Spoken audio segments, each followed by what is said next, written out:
ನಮಸ್ಕಾರ, ಆದಾಬ್, ಜೈ ಭೀಮ್. ನಾನು ನಿಮ್ಮ ಭಾಗ್ಯನಾರಾಯಣ ಬೊಗ್ಗವರಪು. ನೀವು ನೋಡ್ತಾ ಇದ್ದೀರಿ ಸುದ್ದಿ ಸರ್ಕಲ್. ಇನ್ನೇನು ಕೆಲವೇ ಕ್ಷಣಗಳಲ್ಲಿ, ಮೇ ಬಿ ಇನ್ನೊಂದು ಒಂದೂವರೆ ಗಂಟೆಯಲ್ಲಿ ಭಾರತಕ್ಕೆ ಕಾಕ್ರೋಚ್ ಜನತಾ ಪಾರ್ಟಿಯ ಸಂಸ್ಥಾಪಕ ಅಭಿಜಿತ್ ದೀಪ್ಗೆ ವಿಮಾನದಲ್ಲಿ ಬಂದು ಇಳಿಯಲಿದ್ದಾರೆ. ಅಮೆರಿಕದ ಬಾಸ್ಟನ್ನಿಂದ ದೆಹಲಿ ಏರ್ಪೋರ್ಟ್ಗೆ ಬಂದು ಇಳಿಯಲಿದ್ದಾರೆ. ಕಳೆದ ವಾರ ಒಂದು ವಿಡಿಯೋ ಮಾಡಿ ಹೇಳಿದ್ರು, ನಾನು ಬರ್ತಿದ್ದೀನಿ ಜೂನ್ 6ನೇ ತಾರೀಕು, ನೀವೆಲ್ಲ ಏರ್ಪೋರ್ಟ್ ಬಳಿ ಬನ್ನಿ ಅಂತ. ಬಟ್ ನಿನ್ನೆ ಒಂದು ವಿಡಿಯೋ ಮಾಡಿ ಹೇಳಿದ್ರು, ಏರ್ಪೋರ್ಟ್ ಹತ್ರ ಬರೋಕ್ ಹೋಗಬೇಡಿ, ಅಲ್ಲಿ ಗೊಂದಲ ಆಗುತ್ತೆ, ಬೇರೆ ಜನರಿಗೆ ಅನಾನುಕೂಲ ಆಗುತ್ತೆ, ಹಾಗಾಗಿ ಸೀದಾ ಪಾರ್ಲಿಮೆಂಟ್ ಸ್ಟ್ರೀಟ್ ಪೊಲೀಸ್ ಸ್ಟೇಷನ್ಗೆ ಬನ್ನಿ, ಪ್ರತಿಭಟನೆಗೆ ನಾವು ಅಲ್ಲಿ ಅನುಮತಿ ಕೋರೋಣ, ಆ ನಂತರ ಜಂತರ್ ಮಂತರ್ಗೆ ಹೋಗೋಣ ಅಂತ. ಸೊ ಇವತ್ತು ಅಭಿಜಿತ್ ದೀಪ್ಗೆ ಬರಬಹುದು ಅಥವಾ ಬರೋದು ಗ್ಯಾರಂಟಿ, ಮತ್ತು ಬಂದ ಮೇಲೆ ಏನೇನಾಗುತ್ತೆ, ಏನು ಅವರ ಪ್ಲಾನ್ಸು, ಕಾಕ್ರೋಚ್ ಜನತಾ ಪಾರ್ಟಿಯ ಪ್ರತಿನಿಧಿಗಳು ಅಂತ ಆಯ್ಕೆಯಾಗಿದ್ದಾರಲ್ಲ 3 ಜನ, ಅವರು ಪ್ರೆಸ್ ಕಾನ್ಫರೆನ್ಸ್ ನಡೆಸಿ ಏನು ಹೇಳಿದ್ರು ಅದನ್ನು ವಿವರಿಸ್ತೀನಿ. ಅದರ ಜೊತೆಗೆ ಅಮಿತ್ ಶಾ ಮತ್ತು ನರೇಂದ್ರ ಮೋದಿ ಈ ಒಂದು ಅಭಿಯಾನ ಅಥವಾ ಹೋರಾಟ ಅದನ್ನ ಹೊಸಕಿ ಹಾಕೋದಕ್ಕೆ ಏನೆಲ್ಲ ಮಾಡಬಹುದು ಅದನ್ನು ಸಹ ವಿವರಿಸುವಂತಹ ಪ್ರಯತ್ನವನ್ನು ಮಾಡ್ತೀನಿ. ಸೊ ನಮ್ಮ ದೇಶದ ಚೀಫ್ ಜಸ್ಟಿಸ್ ಸೂರ್ಯಕಾಂತ್ ಅವರು ಒಂದು ಕೇಸಿನ ಸಂದರ್ಭದಲ್ಲಿ ಈ ದೇಶದ ಯುವ ಜನತೆಯನ್ನು, ಅದರಲ್ಲೂ ನಿರುದ್ಯೋಗಿಗಳನ್ನ ಕಾಕ್ರೋಚ್ಗಳು, ಪ್ಯಾರಾಸೈಟ್ಗಳು ಅಂತ ಕರೆದಿದ್ದು ಅದು ದೊಡ್ಡ ವಿವಾದ ಆಯಿತು. ಆನಂತರ ಅವರು ಕ್ಲಾರಿಫಿಕೇಶನ್ ಕೊಟ್ಟರು, ನಾನು ನಿರುದ್ಯೋಗಿಗಳನ್ನ ಆ ರೀತಿ ಹೇಳಲಿಲ್ಲ, ನಾನು ಹೇಳಿದ್ದು ಫೇಕ್ ಡಿಗ್ರಿ ಹೋಲ್ಡರ್ಸ್ನ ಅಂತ. ಬಟ್ ಜನತೆ ಹಾಗೆ ಸ್ವೀಕರಿಸಲಿಲ್ಲ, ಬೇರೆ ರೀತಿ ಸ್ವೀಕರಿಸಿದ್ರು. ಅದರ ಭಾಗವಾಗಿ ಅದನ್ನು ತಮಾಷೆಯಾಗಿ ಬಿಂಬಿಸೋದಕ್ಕೆ ದ ಕಾಕ್ರೋಚ್ ಜನತಾ ಪಾರ್ಟಿ ಅಂತ ಒಂದು ವೆಬ್ಸೈಟ್ ಬಂತು. ಆ ವೆಬ್ಸೈಟ್ ಕೆಲವೇ ದಿನಗಳಲ್ಲಿ ಮಿಲಿಯನ್ ಗಟ್ಟಲೆ ಫಾಲೋವರ್ಸ್ನ ಪಡ್ಕೊಳ್ಳೋದಕ್ಕೆ ಶುರುವಾಯಿತು. ಅದರ ಇನ್ಸ್ಟಾಗ್ರಾಮ್ ಅಕೌಂಟ್ನಲ್ಲಿ ಈ ಹೊತ್ತಿಗೆ 22 ಮಿಲಿಯನ್ಗಿಂತ ಹೆಚ್ಚು ಫಾಲೋವರ್ಸ್ ಇದ್ದಾರೆ. ಸೊ ಅಲ್ಲಿಗೆ ಅದೊಂದು ಗಂಭೀರವಾದಂತಹ ರೂಪವನ್ನ ಅದಾಗದೇ ಪಡ್ಕೊಂಡ್ಬಿಡ್ತು. ಸೊ ಅದರ ಸಂಸ್ಥಾಪಕ ಅಭಿಜಿತ್ ದೀಪ್ಗೆ ಅಮೆರಿಕದ ಬಾಸ್ಟನ್ ಯೂನಿವರ್ಸಿಟಿಯಲ್ಲಿ ವಿದ್ಯಾಭ್ಯಾಸ ಮಾಡ್ತಿರುವ 30 ವರ್ಷದ ಯುವಕ, ಈ ಹಿಂದೆ ಆಮ್ ಆದ್ಮಿ ಪಕ್ಷದಲ್ಲಿದ್ದಂತಹವರು ಈಗ ಅಲ್ಲಿ ಹೋಗಿ ವಿದ್ಯಾಭ್ಯಾಸವನ್ನು ಕಂಟಿನ್ಯೂ ಮಾಡ್ತಿದ್ದಾರೆ. ಆ ಮನುಷ್ಯನೇ ಇದನ್ನು ಸ್ಟಾರ್ಟ್ ಮಾಡಿದ್ದು. ಇಷ್ಟು ದೊಡ್ಡ ಜನಬೆಂಬಲವನ್ನ ನೋಡಿ ಅವರು ನಿರ್ಧಾರ ಮಾಡಿದ್ರು, ಇದನ್ನ ನೆಕ್ಸ್ಟ್ ಲೆವೆಲ್ಗೆ ತೆಗೆದುಕೊಂಡು ಹೋಗಬೇಕು ಅಂತ. ಅದರ ಭಾಗವಾಗಿ ಇವತ್ತು ಭಾರತಕ್ಕೆ ಅಭಿಜಿತ್ ದೀಪ್ಗೆ ಬರ್ತಾ ಇದ್ದಾರೆ. ಇನ್ನೊಂದು ಗಂಟೆ 8:30, 8:45ಗೆ ದೆಹಲಿ ಏರ್ಪೋರ್ಟ್ನಲ್ಲಿ ಆ ವಿಮಾನ ಬಂದು ಇಳಿಯುತ್ತೆ. ಸೊ ಈಗ ಕಾಕ್ರೋಚ್ ಜನತಾ ಪಾರ್ಟಿಯ ಪ್ಲಾನಿಂಗ್ ಏನು? ಕಾಕ್ರೋಚ್ ಜನತಾ ಪಾರ್ಟಿ ಮೊನ್ನೆ 3 ಜನರನ್ನ ತನ್ನ ಪ್ರತಿನಿಧಿಗಳಾಗಿ, ತನ್ನ ಸ್ಪೋಕ್ಸ್ ಪರ್ಸನ್ಗಳಾಗಿ, ಅಂದ್ರೆ ವಕ್ತಾರರನ್ನಾಗಿ ನೇಮಿಸ್ತು ಅಫಿಷಿಯಲ್ ಆಗಿ. ಯಾರ್ಯಾರದು? ಸೌರಭ್ ದಾಸ್, ವಿಜೇತಾ ದಹಿಯಾ, ಅಶುತೋಷ್ ರಾಂಕಾ ಅನ್ನುವಂಥವ್ರು 3 ಜನ. ಅದರಲ್ಲಿ Saurabh Das top most leader ತರ ಅವರನ್ನು ಮಾಡಿದ್ದಾರೆ, ಯಾವುದು ಮೀಡಿಯಾ ಜೊತೆ ಇಂಟರಾಕ್ಟ್ ಮಾಡೋದಕ್ಕೆ ಇಲ್ಲಿ ಭಾರತದಲ್ಲಿ. ಸೊ ಅವರು ಪ್ರೆಸ್ ಕಾನ್ಫರೆನ್ಸ್ ಮಾಡಿ ಈ ಕಾಕ್ರೋಚ್ ಜನತಾ ಪಾರ್ಟಿ ಅದ್ರ ಬಗ್ಗೆ ನಾರ್ಮಲ್ ಆಗಿ ಮಾತಾಡಿದ್ರು. ಆದರೆ ಅಭಿಜಿತ್ ದೀಪ್ಗೆ ಬಂದ ಮೇಲೆ ಏನ್ ಮಾಡ್ತೀವಿ, ಹೇಗೆ ಮಾಡ್ತೀವಿ ಅನ್ನೋದ್ರ ಬಗ್ಗೆ ಸ್ಪಷ್ಟತೆ ಅವ್ರು ಕೊಟ್ಟಿದ್ದೇನು ಅಂದ್ರೆ, ಅಭಿಜಿತ್ ದೀಪ್ಗೆ ಬಂದ ತಕ್ಷಣ ನಾವು ಪಾರ್ಲಿಮೆಂಟ್ ಸ್ಟ್ರೀಟ್ ಪೊಲೀಸ್ ಸ್ಟೇಷನ್ಗೆ ಹೋಗ್ತೀವಿ, ಅಲ್ಲಿ ಜಂತರ್ ಮಂತರ್ನಲ್ಲಿ ಪ್ರತಿಭಟನೆ ಮಾಡೋದಕ್ಕೆ ನಾವು ಒಂದು ಪರ್ಮಿಷನ್ ಅನ್ನ ಕೇಳ್ತೀವಿ. ಪರ್ಮಿಷನ್ ಕೊಟ್ಟರು ಕೊಡದೆ ಹೋದ್ರು ಜಂತರ್ ಮಂತರ್ನಲ್ಲಿ ನಾವು ಸೇರ್ತೀವಿ. ಈ ದೇಶದ ಶಿಕ್ಷಣ ಸಚಿವ ಧರ್ಮೇಂದ್ರ ಪ್ರಧಾನ್ ರಾಜೀನಾಮೆಗೆ ಒತ್ತಾಯವನ್ನು ಮಾಡ್ತೀವಿ, ಅದಕ್ಕೆ ನಾವು ಅಲ್ಲಿ ಪ್ರತಿಭಟನೆಗೆ ಸೇರ್ತಾ ಇರೋದು. ಧರ್ಮೇಂದ್ರ ಪ್ರಧಾನ್ ಯಾಕೆ ಏನು ಎತ್ತ ಅನ್ನೋದು ನಿಮ್ಗೆ ಗೊತ್ತೇ ಇದೆ. ನೀಟ್ ಪ್ರಶ್ನೆ ಪತ್ರಿಕೆ ಲೀಕ್ ಆಗಿ ಸುಮಾರು ಜನ ಜೀವ ಕಳ್ಕೊಂಡಿದ್ದಾರೆ ಆತಂಕದಲ್ಲಿ. ಲಕ್ಷಾಂತರ 22 ಲಕ್ಷಕ್ಕಿಂತ ಹೆಚ್ಚು ವಿದ್ಯಾರ್ಥಿಗಳು ಈಗ ಮತ್ತೆ ಪರೀಕ್ಷೆ ಬರೀಬೇಕಾದಂತಹ ಆತಂಕಕ್ಕೆ ಒಳಗಾಗಿದ್ದಾರೆ, ಟೆನ್ಷನ್ ಅಲ್ಲಿದ್ದಾರೆ. ಅದೊಂದೇ ಅಲ್ಲ, CBSE ರಿಸಲ್ಟ್ ಅಲ್ಲೂ ಸಾಕಷ್ಟು ಅನುಮಾನಗಳು. ಆ ವೆಬ್ಸೈಟ್ ಹ್ಯಾಕ್ ಆಗಿರೋದು, ಮಾರ್ಕ್ ಶೀಟ್ಗಳನ್ನು ತಿದ್ದೋಕ್ ಸಾಧ್ಯ ಆಗ್ತಿರೋದು ಆನ್ಲೈನ್ ಅಲ್ಲಿ, ಬೇರೆ ಬೇರೆ ಪರೀಕ್ಷೆಗಳು ಎಲ್ಲ ಸೇರಿ ಸುಮಾರು 1 ಲಕ್ಷ ವಿದ್ಯಾರ್ಥಿಗಳು, 1 ಕೋಟಿ ವಿದ್ಯಾರ್ಥಿಗಳು ಈ ಪೇಪರ್ ಲೀಕ್ಗಳಿಂದ, ಈ ಕರಪ್ಷನ್ ಇಂದ, ವಿದ್ಯಾ ಕ್ಷೇತ್ರದಲ್ಲಿ ಆಗಿರೋ ಕರಪ್ಷನ್ ಇಂದ ಎಫೆಕ್ಟ್ ಆಗಿದ್ದಾರೆ. ಸೊ ಇದಕ್ಕೆ ಹೊಣೆ ಯಾರಾದರೂ ಹೊರಬೇಕಲ್ವಾ? ಮೋದಿ ಸರ್ಕಾರ ಹೇಳ್ಕೊಂಡಿದೆ ನಮ್ಮದು ರಾಜೀನಾಮೆ ಸರ್ಕಾರ ಅಲ್ಲ ಅಂತ. ಆ ಮೂಲಕ ತಾನು ಮಾನ ಮರ್ಯಾದೆ ಬಿಟ್ಟು ಆಡಳಿತ ನಡೆಸ್ತಾ ಇರೋ ಸರ್ಕಾರ ಅಂತ ತನಗೆ ತಾನೇ ಘೋಷಣೆ ಮಾಡ್ಕೊಂಡಿದೆ. ಅಂದ್ರೆ ಏನೇ ಆದ್ರೂ ರಾಜೀನಾಮೆ ಕೊಡಲ್ವಂತೆ ಅವರು. ಬಿಜೆಪಿ ಘೋಷಣೆ ಮಾಡ್ಕೊಂಡಿರೋದು, ಬಿಜೆಪಿ ಅತ್ಯಂತ ಹಿರಿಯ ನಾಯಕ, ದೇಶದ ರಕ್ಷಣಾ ಸಚಿವ ರಾಜನಾಥ್ ಸಿಂಗ್ ಹೇಳಿರೋದಿದು. ನಮ್ಮದು ರಾಜಕೀಯ ಪಕ್ಷ, ನಾವು ಒಳ್ಳೆ ಆಡಳಿತ ಕೊಡೋದಕ್ಕೆ ಅಂತ ಬಂದಿರೋದು, ನಮ್ಮದು ರಾಜೀನಾಮೆ ಪಕ್ಷ ಅಲ್ಲ. ನಾವು ರಾಜೀನಾಮೆ ಕೊಡಲ್ಲ ಅಂತ. ಅದಕ್ಕೆ ವೈಷ್ಣವಿ ಅಂತವರೆಲ್ಲ ಏನು ಟ್ರೈನ್ಗಳು ಬಿದ್ದು ನೂರಾರು ಜನ ಸತ್ತು ಹೋದ್ರು ಸಹ ಏನು ಅನ್ಸೋದೇ ಇಲ್ಲ, ಅಲ್ಲಿ ಹೋಗಿ ರೀಲ್ಸ್ ಮಾಡ್ಕೊಂಡಿರ್ತಾರೆ ಮಾನ ಮರ್ಯಾದೆ ಬಿಟ್ಟು. ಸೊ ಆ ರೀತಿಯಾಗಿ ಈಗ ಧರ್ಮೇಂದ್ರ ಪ್ರಧಾನ್ ಸಹ ಏನು ಮಕ್ಕಳು ಸತ್ತೋದ್ರೆ ಏನಂತೀಗ, ರೀ ಎಕ್ಸಾಮ್ ಕೊಟ್ಟಿದೀವಲ್ಲ ಬರ್ಕೊಳ್ಳಿ, ಫೀಸ್ ಏನ್ ಕಟ್ಟೋದು ಬೇಡ ಹಂಗೆ ಬರೀಲಿ. ಎಷ್ಟು ನಾಚಿಕೆಗೆಟ್ಟ ರೀತಿಯಲ್ಲಿ ಬಿಹೇವ್ ಮಾಡ್ತಾರೆ ಅಂದ್ರೆ ರಾಜೀನಾಮೆ ಕೊಡಲ್ಲ, ಯಾರು ಹೊಣೆ ಅಲ್ಲ.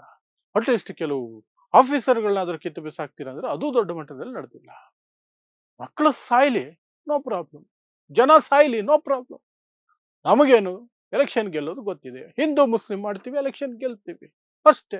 ನೀವೇನು ಇದನ್ನೆಲ್ಲ ನೋಡಿ ಏನು ನೀವು ಓಟ್ ಹಾಕಲ್ವಲ್ಲ? ನೀಟ್ ಪೇಪರ್ ಲೀಕ್ ಆಯ್ತು ಅಂತ ಓಟ್ ಹಾಕ್ತೀರಾ? ಅಭಿವೃದ್ಧಿ ಆಗಿಲ್ಲ ಅಂತ ಓಟ್ ಹಾಕ್ತೀರಾ? ದೇಶ ಅಂತಾರಾಷ್ಟ್ರೀಯ ಮಟ್ಟದಲ್ಲಿ ಕುಸಿದಿದೆ ಅಂತ ಓಟ್ ಹಾಕ್ತೀರಾ?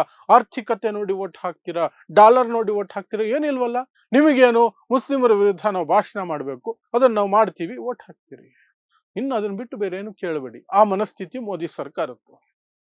ಆದರೆ ಮೊಟ್ಟ ಮೊದಲ ಬಾರಿಗೆ ಕಾಕ್ರೋಚ್ ಜನತಾ ಪಾರ್ಟಿ ಹೇಳ್ತಾ ಇರೋದೇನು ಅಂದ್ರೆ, ಹೊಣೆಗಾರಿಕೆ ಅನ್ನೋದು ಬಹಳ ಮುಖ್ಯ ಆಗುತ್ತೆ. ನೀಟ್ ಪತ್ರಿಕೆ, ಬೇರೆ ಪರೀಕ್ಷೆಗಳ ಪತ್ರಿಕೆ, ಪ್ರಶ್ನೆ ಪತ್ರಿಕೆಗಳು ಏನ್ ಲೀಕ್ ಆಗಿದ್ದಾವೆ ಅದಕ್ಕೆಲ್ಲ ಒಬ್ರು ಹೊಣೆ ಹೊರಬೇಕು. ಅದಕ್ಕೆ ಹೊಣೆ ಹೊರಬೇಕಾಗಿರೋದೇ ದೇಶದ ಶಿಕ್ಷಣ ಸಚಿವರು. ಸೊ ಶಿಕ್ಷಣ ಸಚಿವ ಧರ್ಮೇಂದ್ರ ಪ್ರಧಾನ್ ರಾಜೀನಾಮೆ ಕೊಡಲೇಬೇಕು. ಅದನ್ನೇ ಒತ್ತಾಯಿಸ್ತೀವಿ, ಅದೇ ನಮ್ಮ ಮೊದಲ ಹೋರಾಟ ಅಂತ ಶುರು ಮಾಡ್ಕೊಂಡಿದ್ದಾರೆ. ಅದರ ಭಾಗವಾಗಿಯೇ ಈಗ ಅಭಿಜಿತ್ ದೀಪ್ಗೆ ಭಾರತಕ್ಕೆ ಬರ್ತಿರೋದು, ಜಂತರ್ ಮಂತರ್ನಲ್ಲಿ ಪ್ರತಿಭಟನೆ ಮಾಡ್ತೀವಿ ಅಂತಿರೋದು. ಇನ್ನು ಮೋದಿ ಅಮಿತ್ ಶಾ ಸುಮ್ಮನಿರ್ತಾರ ಇಂಥದ್ದನ್ನ? ಎಂಥ ರೈತ ಹೋರಾಟವನ್ನೇ ಅವರು ಉಗ್ರವಾದಿಗಳು ಅಂತೆಲ್ಲ ಕರೆದು ಏನೇನೋ ಮಾಡಿ ಅವರನ್ನ ಹೊಸಕಿ ಹಾಕಿ ನೂರಾರು ಜನ ಬೀದಿಯಲ್ಲಿ ಬಿದ್ದು ಸಾಯ್ತಿದ್ರು, ನೋಡ್ತಾ ಇದ್ರು. ಎಂತೆಂಥ ಪ್ರತಿಭಟನೆಗಳನ್ನು ಹೊಸಕಿ ಹಾಕಿದ್ದಾರೆ, ಏನೇನೋ ತಂತ್ರಗಳನ್ನ ಬಳಸ್ತಾರೆ. ಜಾಸ್ತಿ ಮಾತಾಡಿದ್ರೆ ನಿಮ್ಮ ಮೇಲೆ ದೇಶದ್ರೋಹದ ಕೇಸ್ ಹಾಕಿ ವಿಚಾರಣೆನೇ ಇಲ್ಲದೆ ವರ್ಷಗಟ್ಟಲೆ ಜೈಲಿಗೆ ಹಾಕ್ಬಿಡ್ತಾರೆ. ವರ್ಷಗಟ್ಟಲೆ ಜೈಲಿಗೆ. ಉಮರ್ ಖಾಲಿದ್ ಇಲ್ವಾ ಇವತ್ತು? ಶರ್ಜಿಲ್ ಇಮಾಮ್ ಇಲ್ವಾ? 4-5 ವರ್ಷ ದಲಿತ ಹೋರಾಟಗಾರರು ಮಹಾರಾಷ್ಟ್ರದಲ್ಲಿ ಇರ್ಲಿಲ್ವಾ? ಚೇಲ್ ತೊಂಬಡೆ ಮುಂತಾದವರೆಲ್ಲ ಅದೇ ರೀತಿನೇ. ಸೊ ಇವತ್ತು ಅಭಿಜಿತ್ ದೀಪ್ಗೆ ಏರ್ಪೋರ್ಟ್ ಅಲ್ಲಿ ಇಳಿದ ತಕ್ಷಣ ಬಂಧಿಸ್ತಾರಾ? ಅದು ಮೊದಲನೇ ಪ್ರಶ್ನೆ. ಬಂಧಿಸದೆ ಹೋದರೆ, ಪಾರ್ಲಿಮೆಂಟ್ ಸ್ಟ್ರೀಟ್ ಪೊಲೀಸ್ ಸ್ಟೇಷನ್ಗೆ ಹೋದರೆ ಅಲ್ಲಿ ಏನ್ ನಡೆಯುತ್ತೆ? ಪರ್ಮಿಷನ್ ಕೊಡ್ತಾರಾ ಜಂತರ್ ಮಂತರ್ನಲ್ಲಿ ಪ್ರತಿಭಟನೆ ಮಾಡೋದಕ್ಕೆ? ಇದ್ದಕ್ಕಿದ್ದ ಹಾಗೆ ಕೇಳಿದ್ರೆ ಇವತ್ತಿಗೆ ಈ ಪ್ರತಿಭಟನೆಗೆ ಈಗಲೇ ಪರ್ಮಿಷನ್ ಕೇಳಿದ್ರೆ ನಾವು ಕೊಡೋಕ್ಕಾಗಲ್ಲ, ನಾವು ಪರಿಶೀಲನೆ ಮಾಡಬೇಕು, ನಮಗೆ ಸಮಯ ಬೇಕು ಅಂತಾರ. ಅಂತಹ ಸನ್ನಿವೇಶದಲ್ಲಿ ಕಾಕ್ರೋಚ್ ಜನತಾ ಪಾರ್ಟಿಯ ಸದಸ್ಯರು ಏನು ಮಾಡ್ತಾರೆ? ಅಲ್ಲಿ ಸೇರಿರೋ ಜನ ಏನು ಮಾಡ್ತಾರೆ? ಅವರು ವಿತೌಟ್ ಪರ್ಮಿಷನ್ ಪ್ರತಿಭಟನೆಗಳನ್ನ ಶುರು ಮಾಡ್ತಾರ? ಹಾಗೇನೆ ಕಾಕ್ರೋಚ್ ಜನತಾ ಪಾರ್ಟಿ ಸೂಚನೆಗಳನ್ನ ಕೊಟ್ಟಿದೆ. ಪರ್ಮಿಷನ್ ಕೊಟ್ಟರು ಕೊಡದೆ ಹೋದ್ರು ನಾವು ಪ್ರತಿಭಟನೆ ಮಾಡ್ತೀವಿ, ನಮಗೆ ಸಂವಿಧಾನಾತ್ಮಕವಾದ ಹಕ್ಕಿದೆ ಪ್ರತಿಭಟನೆ ಮಾಡೋದಕ್ಕೆ, ನಾವು ಮಾಡ್ತೀವಿ, ನಮ್ಮ ಹಕ್ಕನ್ನು ಬಳಸ್ತೀವಿ, ನಾವು ಮಾಡ್ತೀವಿ. ಶಾಂತಿಯುತ ಪ್ರತಿಭಟನೆಗಳು ಸಂವಿಧಾನದಲ್ಲಿ ಅವಕಾಶ ಇದೆ, ನಾವು ಮಾಡ್ತೀವಿ ಅಂತ. ಸೊ ಮೋದಿ ಸರ್ಕಾರ, ದೆಹಲಿ ಪೊಲೀಸರು ಇದನ್ನ ಒಂದು ಮಾಡಬಹುದು. ಪರ್ಮಿಷನ್ ಇಲ್ಲ, 144 ಸೆಕ್ಷನ್ ಇನ್ನೇನೇನೋ ಹಾಕ್ಬೋದು. ಅಥವಾ ಪರ್ಮಿಷನ್ ಕೊಟ್ಟರು ಸಹ ಅದಕ್ಕೆ ಯಾವುದೇ ಮೀಡಿಯಾ ಕವರೇಜ್ ಇಲ್ದಿರಂಗೆ ನೋಡ್ಕೊಳ್ಳುವಂತಹ ಪ್ರಯತ್ನವನ್ನು ಮಾಡಬಹುದು. ಬಟ್ ಅಲ್ಲಿ ಸೋಲುತ್ತೆ ಸೆಂಟ್ರಲ್ ಗವರ್ನಮೆಂಟ್, ಮೋದಿ ಸರ್ಕಾರ. ಯಾಕೆಂದ್ರೆ ಇದನ್ನ ಹೇಗೂ ಒಳ್ಳೆ ರೀತಿಯಲ್ಲಿ ಎಂಜಲು ಮಾಧ್ಯಮಗಳು, ಬೂಟ್ ನೆಕ್ಕೋ ಮಾಧ್ಯಮಗಳು, ಗೋಧಿ ಮಾಧ್ಯಮಗಳು ತೋರಿಸೋದಂತೂ ಇಲ್ಲ. ತೋರಿಸೋದು, ಕವರ್ ಮಾಡೋದು, ಸುದ್ದಿ ಒದಗಿಸೋದು ನಮ್ಮಂಥವ್ರು ಇಂಡಿಪೆಂಡೆಂಟ್ ಜರ್ನಲಿಸ್ಟ್ಗಳು ಮಾತ್ರ, ಇಂಡಿಪೆಂಡೆಂಟ್ ಯೂಟ್ಯೂಬ್ ಚಾನಲ್ಗಳು ಮಾತ್ರನೇ. ಹಾಗಾಗಿ ಕಾಕ್ರೋಚ್ ಜನತಾ ಪಾರ್ಟಿಗೆ ಮೀಡಿಯಾದಿಂದ ಬ್ಲ್ಯಾಕ್ಔಟ್ ಇಂದ ಯಾವ ನಷ್ಟನೂ ಆಗೋದಿಲ್ಲ, ಆ ಮೀಡಿಯಾ ಬೇಕಾಗೂ ಇಲ್ಲ. ಸೊ ಅದು ಬೇರೆ ವಿಚಾರ. ಇನ್ನು ಅಲ್ಲಿಗೆ ಜನ ಸೇರಿದ ಹಾಗೇನೆ ಎಲ್ಲ ರೋಡ್ಗಳನ್ನ ಬ್ಲಾಕ್ ಮಾಡಿ, ರೈತ ಪ್ರತಿಭಟನೆಗಳ ರೀತಿಯಲ್ಲಿ ಅಲ್ಲಿಗೆ ಬರೋರ್ನೆಲ್ಲ ಅಲ್ಲಲ್ಲ ಬ್ಲಾಕ್ ಮಾಡಿ, ಅವ್ರನ್ನ ಅರೆಸ್ಟ್ಗಳು ಮಾಡಿ, ಅವರಿಗೆ ಹೆದರಿಸಿ ಬೆದರಿಸಿ ಅಭಿಜಿತ್ ದೀಪ್ಗೆ ಎತ್ಕೊಂಡು ಹೋಗಿ ಜೈಲೆಲ್ಲ ಹಾಕಿ ಇನ್ನೇನೋ ಮಾಡಿ ಈ ಇದನ್ನ ಕಂಪ್ಲೀಟ್ ಆಗಿ ಹೊಸಗೆ ಬಿಡೋ ಪ್ರಯತ್ನ ಮಾಡ್ತಾರ? ಅದು ಸಹ ಕಷ್ಟ ಇದೆ. ಯಾಕಂದ್ರೆ ಬರ್ತಿರುವವರ ಸಂಖ್ಯೆ ಬಹಳ ದೊಡ್ಡದಿದೆ ಅನ್ನುವಂತಹ ಮಾಹಿತಿ ಇದೆ. ವಾಂಗ್ಚುಕ್ ಸಹ ಬರ್ತಾ ಇದ್ದಾರೆ. ಅವರನ್ನು ದೇಶದ್ರೋಹದ ಕೇಸಲ್ಲಿ ಒಳಗಡೆ ಹಾಕಿದ್ರು. ಲಡಾಖ್ನಲ್ಲಿ ಪ್ರತಿಭಟನೆ, ಜನ್ಜಿ ಪ್ರತಿಭಟನೆಗಳು ನಡೆದಾಗ ಈ ಮನುಷ್ಯನೇ ಎತ್ಕಟ್ಟಿದ್ದು, ದೇಶ ವಿರೋಧಿ ಚಟುವಟಿಕೆ ಇದು ಅಂತ ಒಂದಷ್ಟು ಜನ ಜೈಲಲ್ಲಿ, ಈಗ ಬೈಲಲ್ಲಿ ಇರೋದು ಹೊರಗಡೆ. ಅದೇ ರೀತಿ ಸಾಕಷ್ಟು ಜನ ಘೋಷಣೆ ಮಾಡ್ಕೊಂಡಿದ್ದಾರೆ, ವಿ ಆರ್ ಕಮಿಂಗ್, ನಾವು ಬರ್ತಿದೀವಿ ಅಂತ. ಅಷ್ಟು ದೊಡ್ಡ ಜನ ಸೇರ್ತಿರ್ಬೇಕಾದ್ರೆ ಈ ಸರ್ಕಾರ ಅಷ್ಟು ಧೈರ್ಯ ಮಾಡುತ್ತಾ?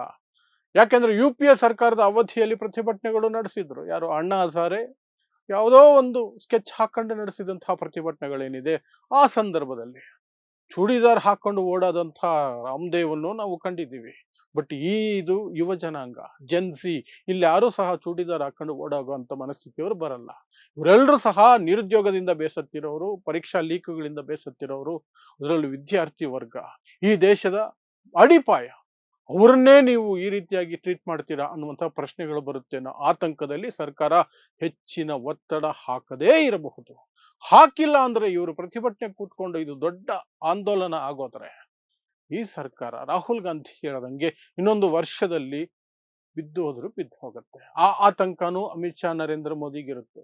ಜನ್ಸಿ ಸಿಡಿದೆದ್ರೆ ಏನಾಗುತ್ತೆ ಅನ್ನೋದನ್ನ ನೇಪಾಳಲ್ಲಿ ನೋಡಿದ್ದಾರೆ, ಬಾಂಗ್ಲಾದೇಶದಲ್ಲಿ ನೋಡಿದ್ದಾರೆ, ಒಂದು ಹಂತಕ್ಕೆ ಶ್ರೀಲಂಕಾದಲ್ಲಿ ನೋಡಿದ್ದಾರೆ. ಅದು ಸಹ ಕಳೆದ 3-4 ವರ್ಷಗಳಲ್ಲಿ ಇಷ್ಟೂ ಜಾಗಗಳಲ್ಲಾಗಿರೋದು.